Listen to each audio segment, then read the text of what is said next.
Hello, നമുക്കിന്ന് ഒരു യാത്ര പോയാലോ? കമ്പം തേനിക്കാണ് ഇന്ന് നമ്മുടെ യാത്ര.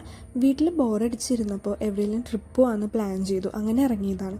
കൊടും തണുപ്പിൽ നിന്ന് കൊടും ചൂടിലേക്ക് വരുന്ന ഒരവസ്ഥയുണ്ട്. അതായിരുന്നു ഈ യാത്ര എന്ന് പറഞ്ഞാൽ. എനിക്കാണേലും അധികം ചൂടും പറ്റില്ല, അധികം തണുപ്പും പറ്റില്ല. എന്നാൽ യാത്ര ഒരുപാട് ഇഷ്ടമാണ്. നല്ല ചൂടായതുകൊണ്ട് പല സ്ഥലങ്ങളിലും നിർത്തിയാണ് ഞങ്ങൾ പോകുന്നത്. അത്യാവശ്യം നല്ല രീതിയിലുള്ള ദാഹമൊക്കെ ഉണ്ടായിരുന്നു. പോരുന്ന വഴി ഒരുപാട് തോട്ടങ്ങളൊക്കെ ഞങ്ങൾ കണ്ടിട്ടുണ്ടായിരുന്നു.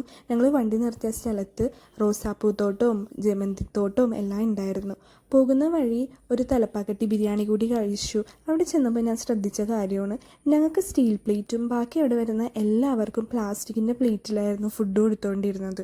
ഞാൻ ഇതുവരെ മുന്തിരിത്തോട്ടത്തിൽ പോയിട്ടില്ല, എന്നാൽ പിന്നെ അവിടെ കൂടി കയറാമെന്ന് വിചാരിച്ചു. അവിടെ ചെന്നപ്പോൾ പകുതി വിളവെടുപ്പൊക്കെ കഴിഞ്ഞിട്ടുണ്ടായിരുന്നേ. പിന്നെ വേറെ പോർഷനിലായിരുന്നു നല്ല പഴുത്ത ഒരുപാട് മുന്തിരിയൊക്കെ ഉണ്ടായിരുന്നു. അവിടെ നിന്ന് ഫ്രഷായിട്ട് മുന്തിരി അടിച്ച് ജ്യൂസും കുടിച്ചു. കുറച്ച് വീട്ടിലോട്ട് പർച്ചേസും കൂടി ചെയ്തു. ഞങ്ങളവിടെ ചെന്നപ്പോൾ അത്യാവശ്യം നല്ല രീതിയിലുള്ള ആൾക്കാരുണ്ടായിരുന്നു. യാത്രകൾ ഇഷ്ടപ്പെടുന്നവർക്ക് എന്നും ഓരോ യാത്രയും ഓരോ അനുഭവം തന്നെയാണ്.